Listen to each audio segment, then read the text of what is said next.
Welcome on in, everybody, to a victorious WyoNation postgame show. Your Wyoming Cowboys on CBS Sports have defeated the San Jose State Spartans 35-28 in a game that has so many talking points that your head will spin.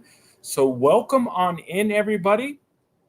And we already have some chats. Who's with us? Zach is here. Yes, did the damn thing. That's right. A crazy football game. Glad to have you all here. I think it's just going to be a solo show with me tonight, but we'll see if anybody else pops up. But Wyoming wins another thriller, another Mountain West after dark. And I think this is why you see why CBS Sports loves selecting these Laramie games.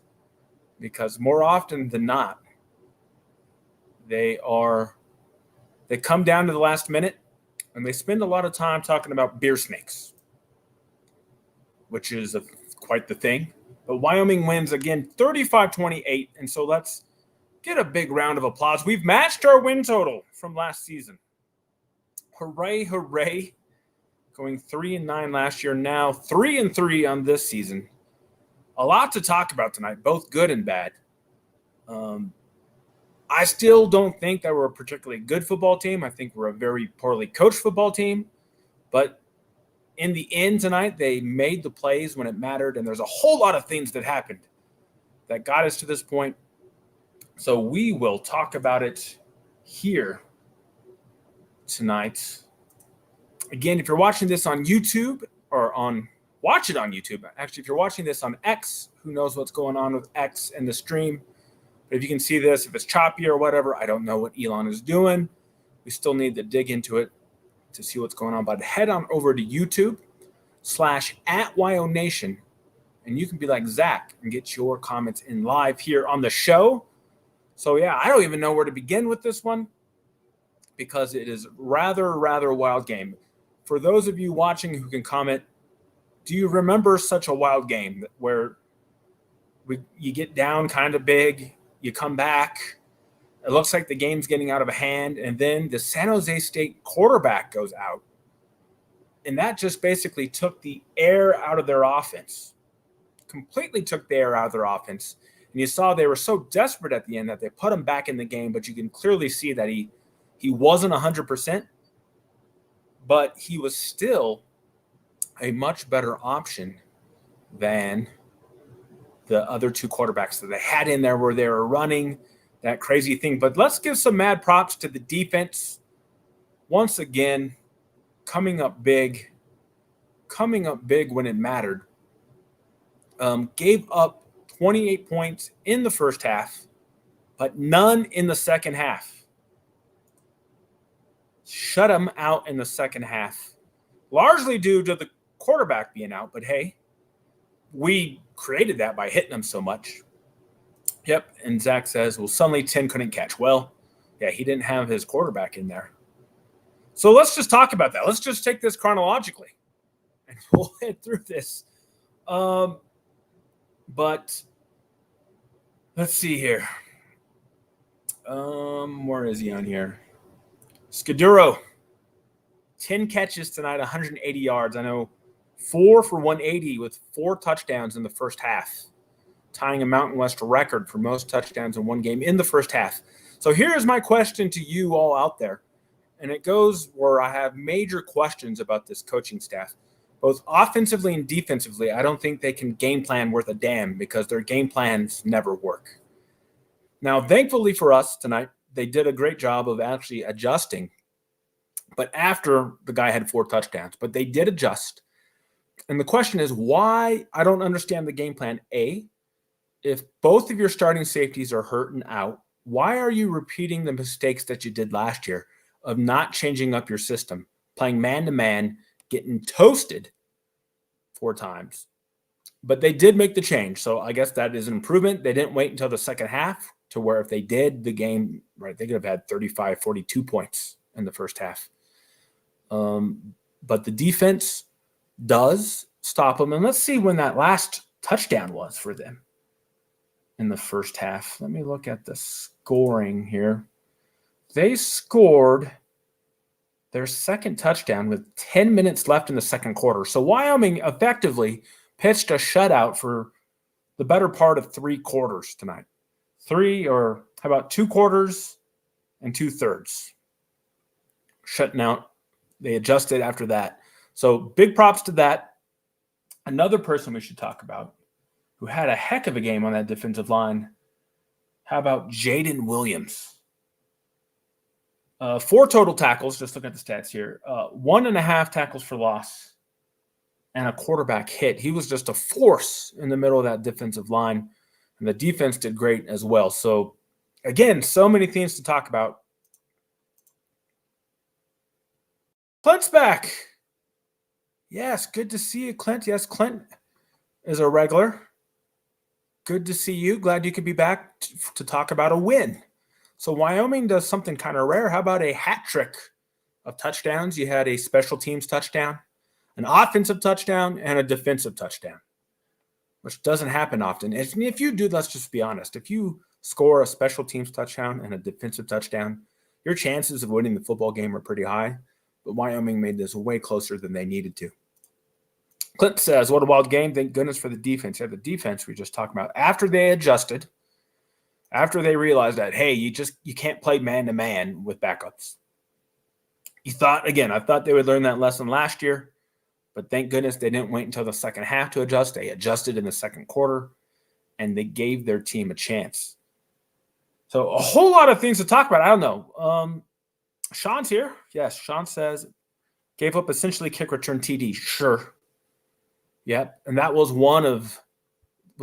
last TD, right? Was off of that.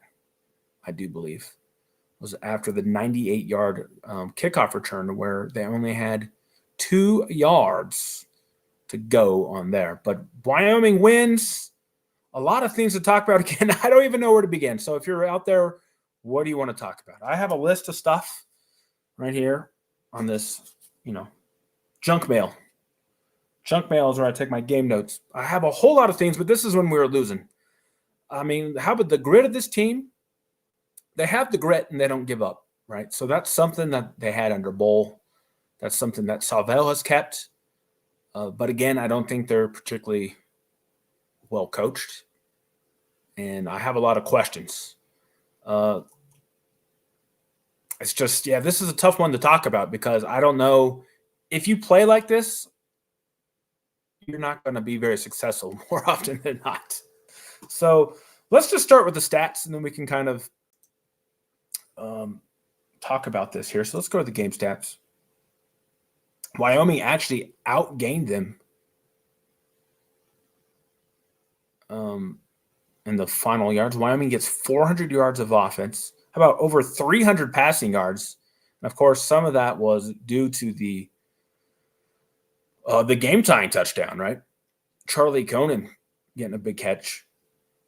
Sean says, has a question here. I'd be livid if I was a Joser fan on the redo play.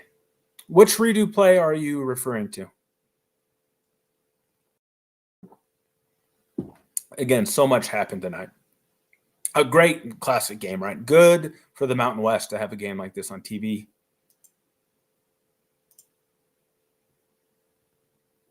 Clint says O-line play, hot mess. QB1, not seeing the defense on both. Sure.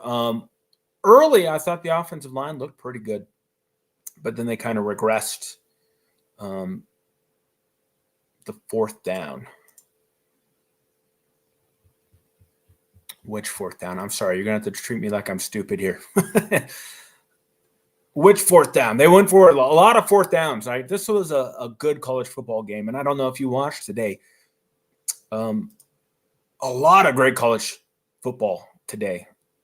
A lot of close games, a lot of crazy games, right? This is the type of days and nights that we live for as college football fans, so great to see. Let's get these stats back up here. Rushing yards held San Jose State to 43. That's pretty darn good, but only 107 for ourselves. So let's talk about that rushing game. I don't understand what was going on here.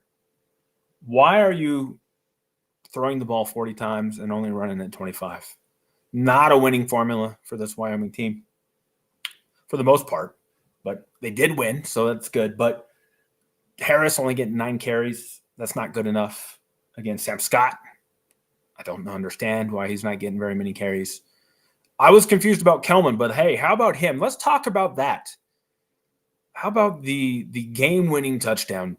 Kelman ends the game with 6 for 42. What a unique football play. What a weird football play. We are literally just trying to center the ball to kick a field goal. And when they ran that play, right, you're on the edge of Sandvik's. I mean, they said he's good from like 53. I think he's got a big leg, but accuracy-wise, who knows? If we were cooking, like a 45-yard field goal before that run, you never know what could happen, right, with the pressure. But Kelman is just trying to get the ball center. He makes that little spin move. He kind of makes a spin move there and breaks out of the pile and then runs for a touchdown. I mean, what a great play by him. And this is right? This is why he transferred as a senior, to make plays like that. Rashawn is in the house. Hey, Rashawn, we were just talking about what a great game for Jaden. I'm sure you're thrilled. Jaden was anchoring that defensive line tonight, sir. Really solid. A couple tackles for loss. In the first half, especially, he was just shutting people down. Only 43 rushing yards for San Jose State in this game. So good to see you again, Rashawn. But yeah, Kelman with that game-winning touchdown where we were literally just trying to get in field goal range and center the ball. I don't think I've seen anything like that before, where A, San Jose State refused to tackle him, and B, he refused to go down. So a very, very great thing to see there. Again, so many highs and lows in this game. I mean, what do you guys want to talk about? Let's get the stats back up here. We'll just talk about Caden Anderson, kind of an up and down day. 23 of 39 for 300 yards, 2 touchdowns, but 2 picks, 59%. That seems to be where he's at most games, is 59%. The interceptions, right, not great. Some of them, right, he's just trying to get rid of the ball because of the offensive line play there. So, again, he did it when it mattered. In the fourth quarter, he stepped up and played. But why can't we do things better in the first half, right? Again, first half woes for this offense especially is a lot of questions to ask. So let's talk about that here. We saw a lot of things, going back to my notes, that we saw a lot of so far this year is on third downs, we're consistently throwing short of the sticks, something I don't understand. And then the zone read plays where we're not actually reading it, we're just running it. Again, I don't understand. He snuck a couple out here and there, right, for some yards, but he's not a running threat. They don't legitimately think of him as a threat, so that's why they need a drill in his head. If they crash, pull the ball and go. And then you'll get them to be more balanced. But I don't understand running zone reads with him. I don't know what you guys think there. I'd rather not see it. If you're going to do it, bring in Svoboda, right? Even at least he can run. He may not read it as well. And that's the thing is last year, Anderson actually was reading them, and it did work. But this year he's not reading them, and, when you're getting beat down every time you drop back, you probably don't want to take more hits in the running game. So I can see that. Let's talk about the receivers. Let's bring this up here. Your leading receiver is Svoboda tonight, which is an odd one. Would like to see Durr get the ball more. DeBlanc, right? Sargent had some catches, but your top targets, Svoboda, Sargent, Richardson. But Durr needs to be getting the ball again. He was hurt, so who knows how limited he was. DeBlanc, again, like the team an up and down night, returning the punt return for a touchdown. I do believe our first score of the night on the punt. And then muffing a punt that thankfully didn't lead to points. So let's talk about that too, which I found very surprising. If we go here to turnovers, Wyoming had 3 turnovers, but San Jose State didn't score on any of them. So that really is a key to the game, that the defense was able to step up in those situations. If San Jose State scores on any of those turnovers, we lose the game. So it's very, very, very interesting there. Again, so many things to talk about. Let's look at the drive chart, I guess, while we're here. Let me get that up. Because last time I checked, it was pretty ugly. But you can see here for Wyoming, let's see. Right, they did it when they had to. Again, wow. We only had 3 drives the entire game go over 50 yards, and they scored touchdowns in all 3 of them. So right here, first half, 7 for 75 and a touchdown. After that, just a bunch of bad, right? 5 plays, 3 plays, 2 plays, 4 plays. 6 and 85, and then 4 and 80. So again, 3 drives going over 50 yards, all 3 for touchdowns. So that's good to see, but you can't have this in the middle portion here, and you can't have these reds, right? Interception, downs, interception. 3 turnovers in a row there. Not great. So we got to find a way to even this out offensively and help your defense out, right? Because the defense, again, look at this, played great. Gave up touchdowns on, if you look at this, wow, 4 of the first 5 drives, they gave up touchdowns, and afterwards, nothing. And if you look at the drives, the longest drive they gave up after that was 31 yards. 11 plays, 31 yards, and a field goal attempt. Yeah, and how about that here? 2 missed field goals, also very critical in this game, to where they decided to, apparently San Jose State benched their kicker who started the season, and they turned on to a walk-on soccer player, and he missed those 2 kicks. Again, such a crazy game to where if just one of these plays goes another way, San Jose State's celebrating and we're upset, but that didn't happen. So again, lots of things to fix, and we got to get better. I'm sure you're going to hear that from Savell once again, but always, always, always better to hear that in a win. So just thinking long term now, Wyoming has 3 wins. They really had to get to 3-3 to have a shot at a bowl. So now you got the rest of your schedule. You got 6 more games to try to go 3-3 again to get bowl eligible. And I think that's really, it has to happen. I don't know if it will, but we'll see. Bruiser, good to see you. Howdy, Chad. Anderson drives me nuts with the bonehead decisions followed by beautiful throws. If he starts making better decisions, he could be what we thought. But yeah, he's kind of inconsistent because he's young. But I did not mention this. At least tonight is something I've been complaining about. We did not see any either improvised or designed rollouts left by him. But obviously he's got a good arm. He's got good talent. They just need to put him in a position to make plays and to make quick, simple reads. Drew's here. I know Drew. Good to see you, Drew. Coaches need to teach discipline, as tonight I'd see you at the stadium last week. Yeah, there is some discipline stuff for sure. One of them, was the penalty that could have really broke our backs when we were down. Were we down 14 at the time or 7? I can't remember. I think it was 14. Could have been 7. Well, we stop them on a 3rd down play, but then you get a dead ball, personal foul, keeps them the ball. Now, they did have to punt immediately after that, but if they pick up a 1st down there, the game's over. What, 13, 14? What are we doing? Counting? Doing a counting game? What are we doing here, Drew? But good to see you, Bruiser. Yeah, great to see all of the gain here. But again, your comments. Oh, the point spread. Oh, I got you. Okay, sure.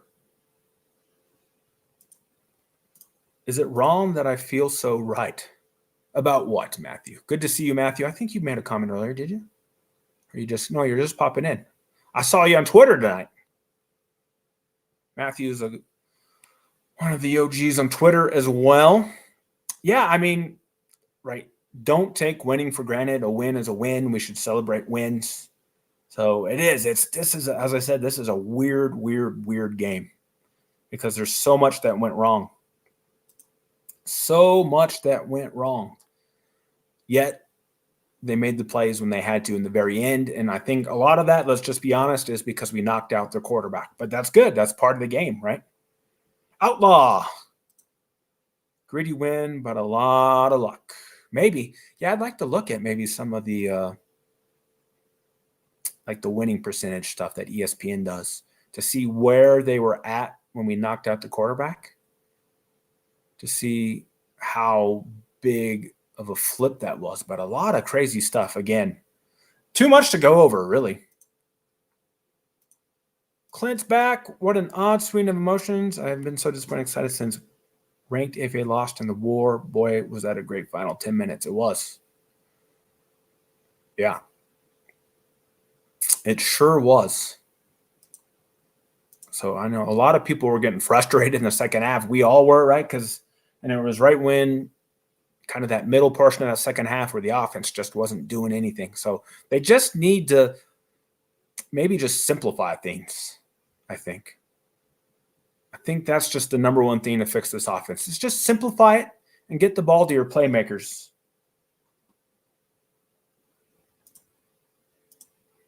Missed the entire first quarter. What was the issue with the D playing overly soft or just getting beaten, man? Yes. So Bruiser, both the starting safeties are out, and Andrews and is it Johnson? No, Johnson. I get fixed up, especially the guy with two last names or two first names. But both starting safeties are out. Thomas Jones, right? And Anderson or Andrews. It's late night, getting mixed up. But they were both out. And so to start the game, they were still playing man and getting torched over the top by the best receiver in the country. So, and then they adjusted. So thank goodness for that. Oh, here we go. Sorry, I missed this one, Matthew. I saw it pop up. UNLV had a lot of luck last week, too, though they nearly got trucked at home against Air Force today when things didn't go well. Yeah, again, a lot of luck. But, right, sometimes you have to make your own luck. And we had a lot of luck today. How about the touchdown from Braden Johnson? How about that play? Fourth down, I do believe. A pass on fourth down is kind of batted or tipped. It wasn't really batted, but tipped. And then it bounces off. I do believe it bounced off a player from San Jose State's helmet into the arms of Braden Johnson, who was actually, right, if he wasn't turned around, if he was like facing towards the quarterback, it would have hit him in the back and turned down. But it hits him as he's facing the ball. He catches it, runs it back for a touchdown. So crazy stuff there. Tipped by Eller. Okay, so Eller with the tip. Great. I didn't see that. They don't show good replays of stuff anymore. The replays were pretty bad. Right after the crazy ref called to use as a tutty last week. Yeah, Mountain West officiating is all over the board. Like, I can't tell you what is what anymore. AFA is another poor defense, but need to get – yeah, I mean, exactly. UNLV is a poor defense. That AFA-UNLV game was crazy. Everybody's scoring points. You got to score points. Tonight we scored 35, which is great. We got over the magic number of 30, but again, 7 from special teams and 7 from the defense. So a lot to work on. That redo play Sean was talking earlier, it didn't get the redo's hand, had the first down. Oh, okay. Gotcha.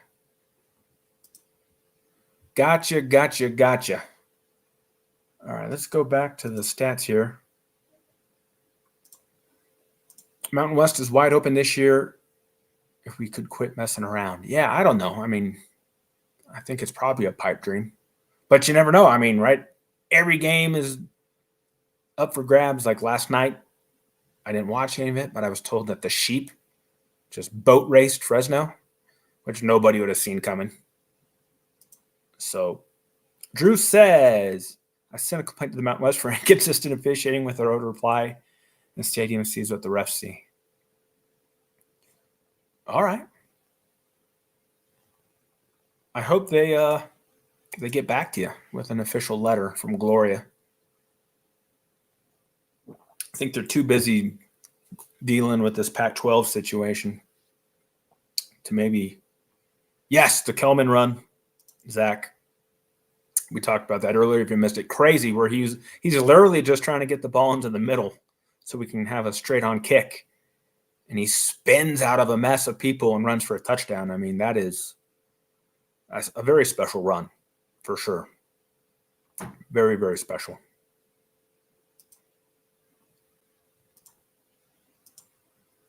Where do you even find the email to complain, Drew? Let alone the time. Oh, boy. Yeah, is that like officiating at mountainwest.com or something like that? Drew, is that the web address that we should all send those complaints to?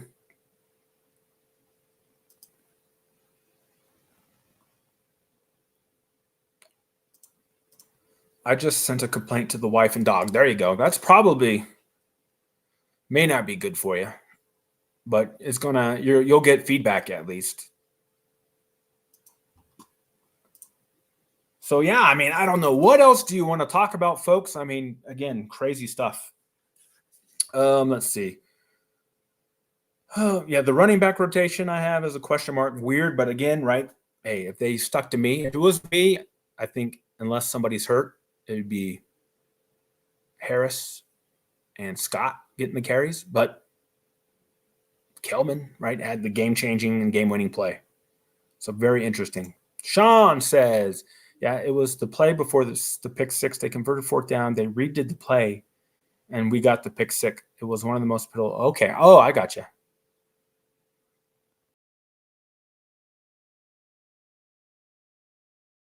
I got you. Yeah, well, that's football, right? So that's what happens there.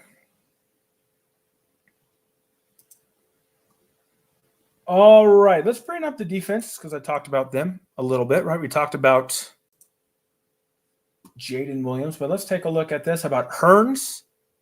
Kind of with a bounce back game after getting torched early. 8 tackles, 1 pass breakup. Eller was 7 tackles. Johnson was 7. 2 tackles for loss, a sack.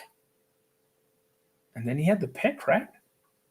Yeah, that's quite the stat line. How about that? A sack and an interception for a touchdown in the same game from a linebacker. Again, very active. Very, very active from everybody. But again, I was kind of surprised why they're going, man. I don't know why Hearns, who I know he's like a tweener, but I don't know why he was on the best receiver in the country early, right? That's a huge question mark for me because Hearns isn't a pure corner. So I don't know if anybody else saw that. Let's not sleep on the game-tying TD. Yes, that was a big play as well. The very little used Charlie Conan, who did take over late in the game on punt returns because he's got the safe pair of hands. So a lot of things there. I don't know. Special teams is an interesting one. We saw, right, you see why they want DeBlanc back there on the touchdown, on the punt return, but then you also see where he doesn't know when to get the ball. He's muffed several kicks this year. It's just a ticking time bomb. I don't know what you do there. I would probably just get the guy who can catch the ball.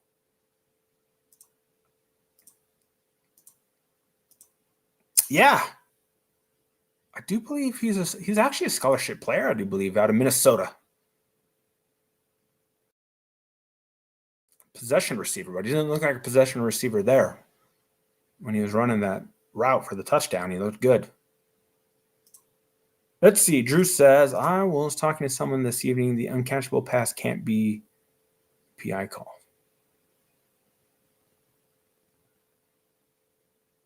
Yeah, there was a couple of those. Yes, Bruiser, the throw was a dime, right? And that's Anderson's got all the talent in the world. It's just about focusing him on proper technique and footwork. Today, I didn't see him do too many crazy stuff with his footwork and like throwing off his back foot and stuff, but I'm sure he did. There's just so much going on. I wasn't able to focus on that. Zach says, you have to have the offense rolling or else we need DeBlanc to return. Sure. But I don't know if he's going to muff it. But again, they didn't score off that. So just think how lucky we are that, right? Because I do believe we got a turnover like 2 plays after that. So that could have been a game ender. They scored a touchdown there. I don't think Wyoming wins this football game. Up on the muff putt, they score. So a lot of ifs, but ifs and buts for Candy Nuts. We'd all have a Merry Christmas. He'll be a super weapon if we convince him to stay. Yes. And that's why, boys and girls, it's imperative that we get to a bowl this year and improve. Or you're going to see some of these guys, they're going to leave. They're going to get paid by somebody. Just all there is to it. Rashawn is asking a question. Where's J. Mike? He is still hurt. The poor guy just can't stay fit. Thigh injury is still out. So, again, that would help this offense a lot, right? If you could line up out there with the speed. If you had Tote in the backfield, and then you got DeBlanc out there, and you got Durr out there, and you got J. Mike out there.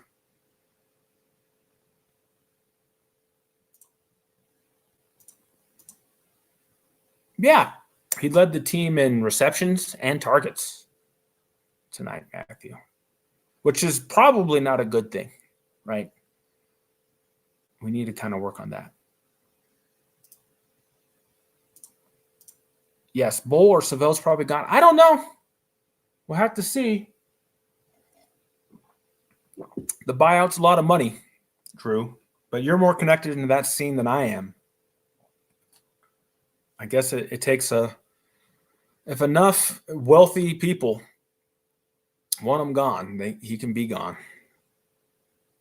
But we won't talk about it. We're 3-3 right now. But again, living on a knife's edge because we're not well coached, right? The team was not prepared.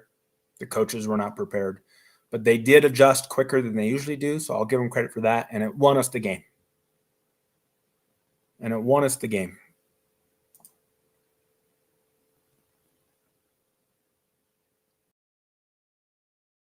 All right, so there's that. We can show the stats one more time here. I haven't even looked at yards per pass attempt. I'm going to assume that, oh, yeah, ours is going to be way better than theirs. So we'll have won the yards per pass attempt tonight. 40 for 304 versus 56 for 340.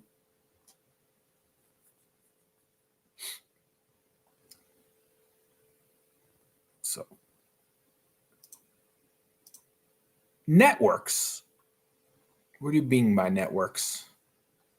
Like not TV networks, but the networks of the donor class, of the Cowboy Joe class.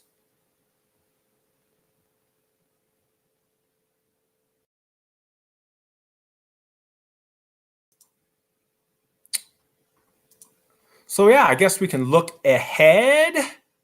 And as we're saying that, he says, Air Force is a very winnable game. It is. But B, it's on the road. So that game is next Saturday.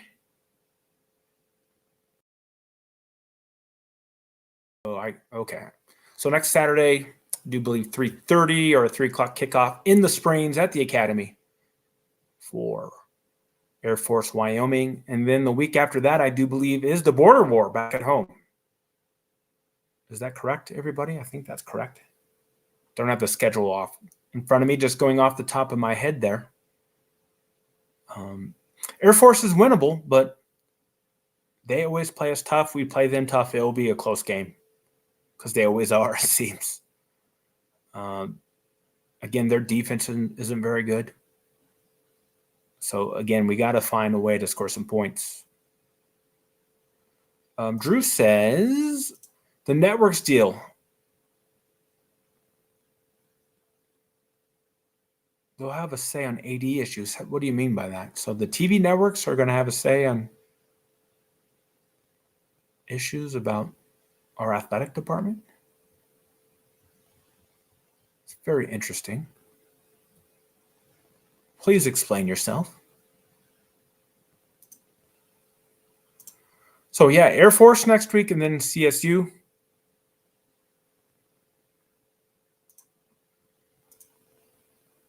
Yes. Yeah, they've done a good job, right? Bowl too. The whole time under Bowl, we did well. And I think they will, right? Because we have a really good front seven.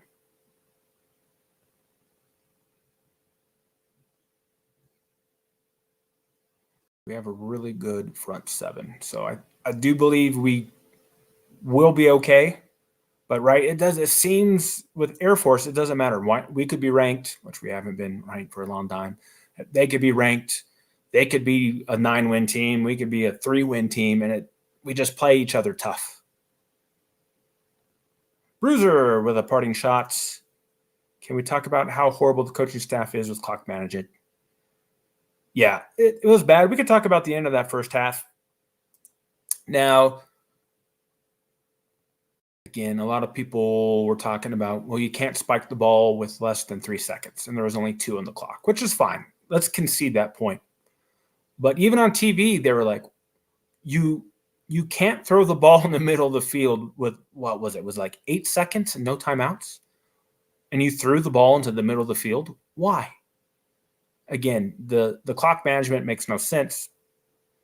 Again, I won't argue too much about what happened at the end there. They tried to run the field goal team out, but they didn't snap the ball. I don't know what happened where we were signed up to spike the ball, but they didn't. I don't know why did play stop there. Yeah, should have played it to the sideline. Sure, that's the only thing you can do. I mean, it was really over when you throw middle. And again, right, that's a play calling thing. What are you doing? You send everybody to the sideline or you throw to the end zone.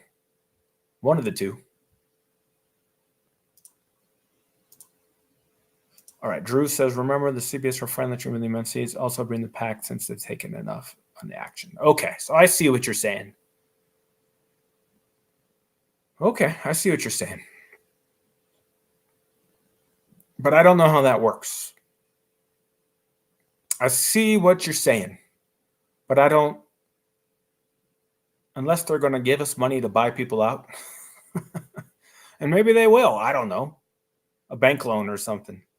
But we shouldn't talk about that because we're 3-3. So, but we'll see again, right? Because Wyoming's capable of winning the rest of their games, and they're capable of losing the rest of their games. Because when you kind of look at the talent and coaching thing, we're on the knife's edge. Like if we actually do what we need to do, we could win. But we also make, like today, right, so many mistakes. And good teams are going to punish you for that. Let's see. Controversial opinion. We don't do those here at WyoNation, as you know. Never. Savell is in year 2 in his head coaching career. We gave him clemency to a lot of other positions in the world. It needs to be shored up at the end of the year, end of this year / next year. Yeah, that's where I'm kind of sitting. I don't think there's any way. He'll be back for next year, would be my guess. But we'll see. I've heard some things that I cannot collaborate. But we'll see. We'll see what happens. But 3-3, I'm going to I got the schedule here in front of me just so I can talk about it. And let's just look at it here really quick. See what you all think. Now, after this home game, we only have 2 home games left. So remember, we've got 4 road games ahead of us. Next week at Air Force, then you got CSU at home, and then you got San Diego State and Fresno State back-to-back weeks. Actually, there's a bye in the middle. So at San Diego State, a bye, and then at Fresno. and then Nevada for the last home game of the year, and then at Hawaii in late November, which is anybody going to that? That's a hell of a road trip, huh? Finishing up the season in Hawaii. Again, we could beat Air Force. We could beat CSU. San Diego State and Fresno State on the road, that's going to be tough. And then Nevada at home should be easy. And then Hawaii, you never know. I've seen good Wyoming teams go there and whoop them, and I've seen good Wyoming teams go there and lay an egg. But to get to 3 more wins, you're going to have to win both your home games, is my prediction there. PJ's here. Let's enjoy the win. Better to fix things after a W. Exactly. Yeah, really great effort, obviously. A lot of teams could have gone wrong there, but they didn't, and they fought, and that's good, right? But they did the same thing last year. And that's what makes it concerning is they're not giving up, but at the same time, who knows? All right. Drew's on this again. I got you. I believe you. I believe you, sir. It's not the record. It's the nature of the individual losses. We absolutely should have kept our losses closer, or maybe one of few fans like to blame talent disparity. Not the case. Yeah. I guess that's where I'm kind of at, right?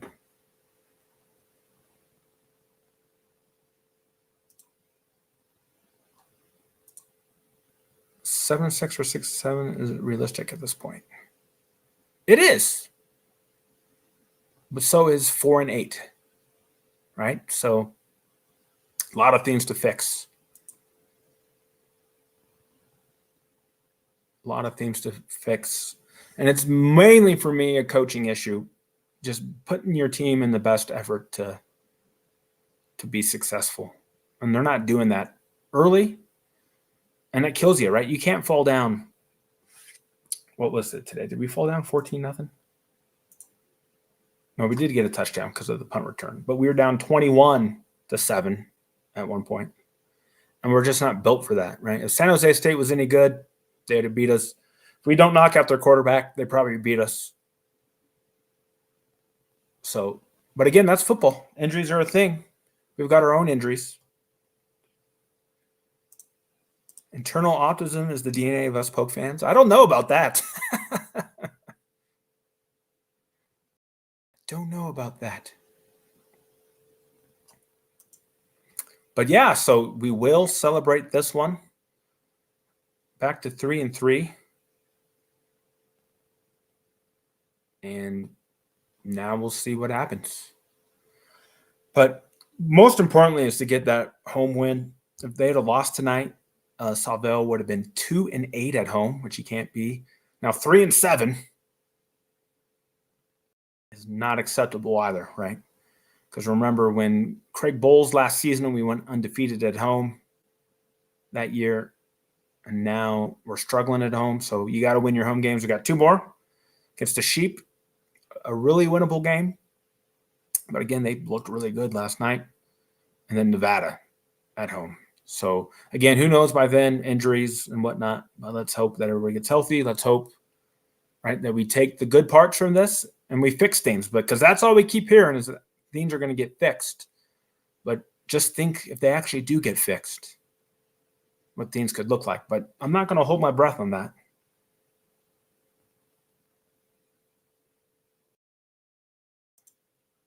Durr seemed like he was only on the field as a pawn. I'd wager he's still hurt. Yeah. No, that's what I'm thinking too. Right? If he's out there, you still got to respect his speed. You still got to respect his speed for sure. It's a good point, Matthew. But great. Oh, Dan's here. Sorry, I missed you, Dan. Stop putting in the talents of all this team. Could have given up and didn't. Sure, yeah. But at the same time, you can't, every press conference can't be, we know we got to get better and we're going to fix it. At some point, it's got to get fixed. That's my main point there. Even if you are winning, like again, tonight was kind of a lucky thing, I would say, but that's part of the That's part of football. Sometimes it goes your way, sometimes it don't. But yeah, no, good comment, Dan. Thank you.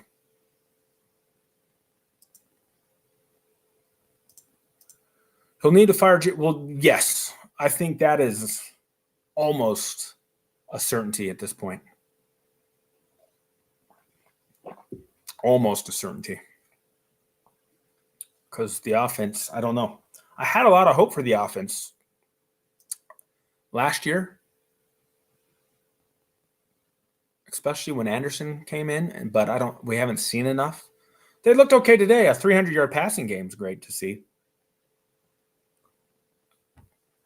So that's good. But it doesn't seem like, and I thought he'd be successful too based off his track record at the group of 5 level in the past. He had really good offenses, but I think he's on the downside of his career, and we should probably, I don't know. The problem is, right, you hire people you know, and I figured that would have been his hire because it was the only guy that I could find that's offensively that's kind of still around. So maybe the good news is that there's not many people left who are still coaching who are already not in a bigger job that Salvell's worked with. So if we do get a new OC, it's going to be somebody that he's not worked with before, which could be a good thing. But we'll see. I mean, right, maybe this is some kind of jumping off point, and it all clicks. And we go 4-2 in these last 6 games to end the season and go 7-5 on the year, which would be great. It could happen. And we could also flatten our faces because the offensive line is still an issue. The play calling is an issue. Special teams are an issue. Everything's an issue. There's issues with everything. I'm on the fence with Johnson. I see a lot of QB issues, drops in the wide receiver core. Hard to say, likely a combo of all the above. Sure. For sure. So all right, unless anybody else has anything more they're just dying to get off their chest, I think we'll leave it here. A victorious night for your Cowboys.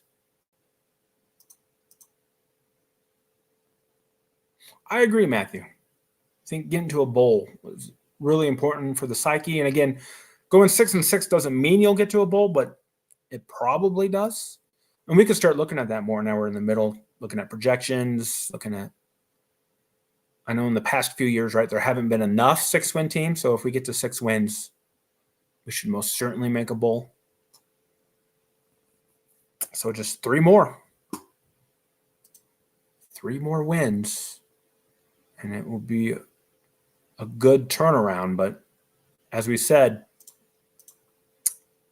a whole lot of things to fix with offense and special teams, which seems like we've been talking about for 15 years now. So what do you know? All right, let's see. A couple more here. Bruiser says the receiving corps has the most potential we've had in a while. Sure. But at some point, right, you gotta see something. And I thought we did today, right? Some guys stepped up. But you have to have a dude, and you got to get him the ball. And obviously, I think Durr probably is that guy. But he's playing hurt. Yeah, Fitzgerald is a large man. So, again, they've got guys.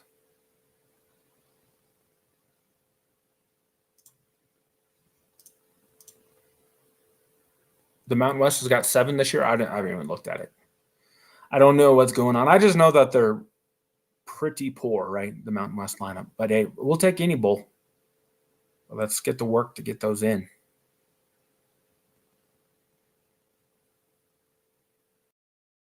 So, well, all right, gang. Thank you very much for hanging out with me tonight. As we talked about this victory, we will be back midweek with a roundup, hopefully, our schedules permitting. And we'll talk about Air Force on Saturday. I do believe is it the exhibition basketball game next weekend too? Or next week? So basketball starting up here. We just had media day. Brian has some great interviews. We're working on getting those cut up. So yeah, stay tuned to the YouTube. I think we've got, like 5 or 6 interviews with players and coaches ready to toss up on the YouTube channel once we get them processed and cleaned up. Bruiser says, great win regardless. Gonna have fun on this one. Talk to you guys about AFA next week. Yeah, we'll see. Actually, I'm not going to be around to do the post game, but hopefully, since it is a road game, we will get some of the other WyoNation crew to host. But I will not be available next Saturday to do it, unfortunately. But I will try my hardest to find a replacement host. But great interaction tonight with you all. Really appreciate you hanging out with me. As I said, we'll be back midweek, and then I'll work on getting a host for the Air Force game. And so you guys enjoy your nights. And I guess if you're a Broncos fan and you're not used to getting up to watch EPL like me in the morning, you might want to go to bed and get ready. The Broncos kick off 7:30 tomorrow morning in London. So thank you all for hanging out with me. Everybody take care, and we will see you all real soon.